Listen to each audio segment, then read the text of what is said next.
ne laisserai pas, nous ne laisserons pas démonter cette statue. Peut-être que le préfet ne me connaît pas encore très bien. Nous le ferons jusqu'au bout. Jusqu'au bout. Jusqu'au bout. C'est que le préfet se fait l'exécutant de la gauche et de l'extrême gauche. La gauche est allergique aux beaux, la gauche est allergique aux saintes, la gauche est allergique à Jeanne d'Arc, la gauche est allergique à l'atelier Missor.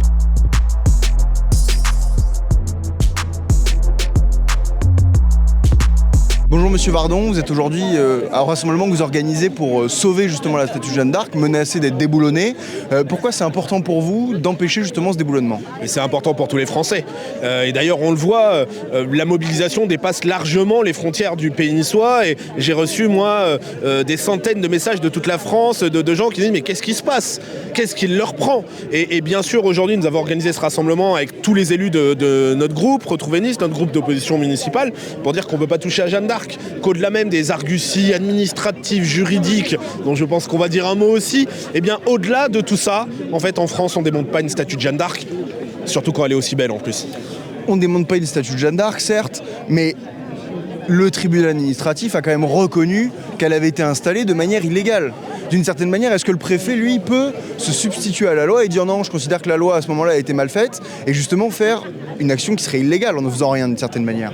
Plusieurs plans. D'abord, le tribunal administratif se contredit lui-même, puisqu'il y a un an de ça, déjà, le marché entre l'atelier de sculpteurs et la métropole avait été attaqué en référé. Le tribunal administratif avait dit tout va bien, ce marché est parfaitement légal et parfaitement dans les règles. Un an après, patatras, le même tribunal administratif dit en fait les règles ne sont pas suivies. Il y a quand même un problème. Imaginez l'insécurité juridique dans laquelle vivent à la fois la collectivité et ses artistes. Dans un marché de cette ampleur, ça coûte un peu d'argent quand même ce qu'on a derrière nous et c'est beaucoup de travail, de sueur. 1. Le tribunal se contredit lui-même. 2. Le jugement est contestable et d'ailleurs il est contesté puisqu'il y a un appel qui a été produit. Il est contestable pourquoi ?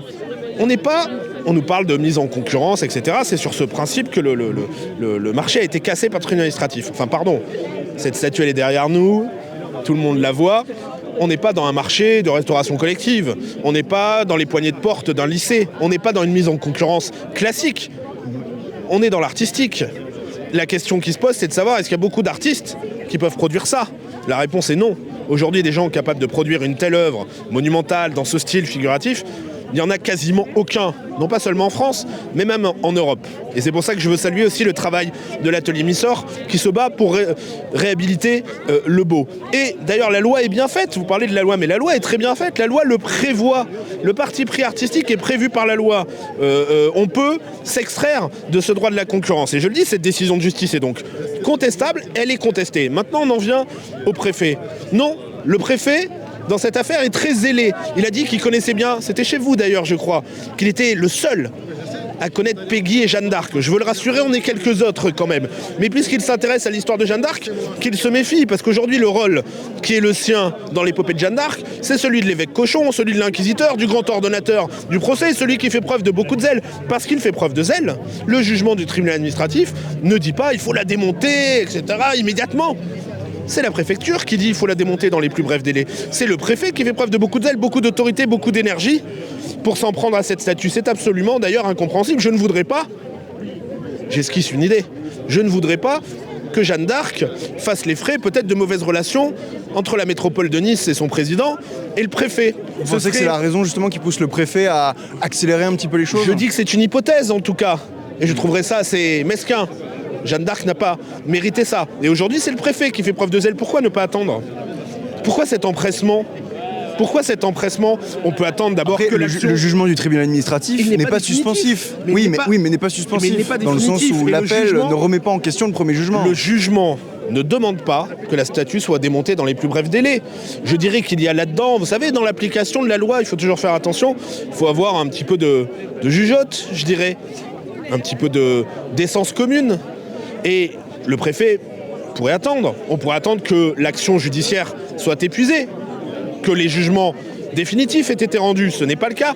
On pourrait aussi attendre de voir comment prospèrent les initiatives citoyennes pour sauver la statue. Il y a une cagnotte qui a été lancée. De notre côté, nous sommes en train de voir pour faire inscrire la statue au budget participatif de la ville pour que les citoyens puissent décider eux-mêmes de racheter la statue. Pourquoi ce zèle ? Pourquoi cet empressement ?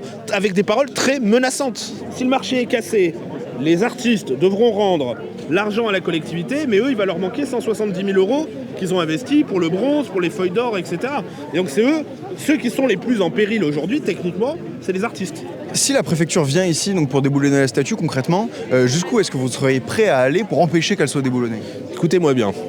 Je crois que les Niçois me connaissent. Peut-être que le préfet ne me connaît pas encore très bien. Voilà, qu'il aille se renseigner peut-être chez ses prédécesseurs. Je ne laisserai pas, nous ne laisserons pas. Et je crois que les quelques 200 Niçois qui étaient réunis à nos côtés aujourd'hui ne laisseront pas démonter cette statue. Vous voyez, les Niçois nous ont fait confiance. Ils ont mis ces écharpes bleu-blanc-rouge autour de notre cou. Ils nous ont élus pour les défendre, élus pour les protéger, élus pour faire entendre leur voix. Nous le ferons jusqu'au bout. Jusqu'au bout? Jusqu'au bout. Vous allez vous enchaîner peut-être à la statue Oui, j'ai pas pour habitude de m'enchaîner moi-même, il y en a qui ont essayé, mais en tout cas nous ferons le nécessaire pour protéger Jeanne d'Arc, comme en son temps elle a protégé notre pays. C'est vrai qu'on voit justement ces œuvres contemporaines un peu extravagantes. Pour une fois, on a une statue qui est traditionnelle, on va dire, assez classique, qui représente une grande héroïne de l'histoire de France.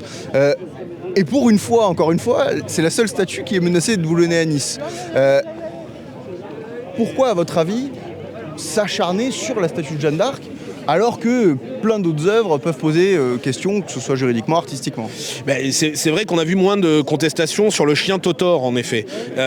Mais sans doute, vous savez, à la base de tout ça, je le répète, ce qui est terrible dans cette histoire, c'est que le préfet se fait l'exécutant de la gauche et de l'extrême gauche. Parce qu'à la base de tout ça, il y a la contestation du principe même de cette statue. Et oui, la gauche est allergique aux beaux, la gauche est allergique aux saintes, la gauche est allergique à Jeanne d'Arc, la gauche est allergique à l'atelier Missor, parce qu'elle considère que l'art est forcément un art de gauche. Et que si des artistes sont réputés, d'ailleurs, après tout, ce ne sont pas des militants, s'ils sont réputés n'être pas forcément de gauche, alors il y a pour eux un bug. Et effectivement, c'est assez terrible de considérer que c'est cette statue-là qui au fond devrait être la plus consensuelle sur le plan artistique, parce que c'est du classique. Sur le plan du symbole, c'est universel. Sur le plan du symbole, parce que Jeanne d'Arc, c'est la protectrice de tout.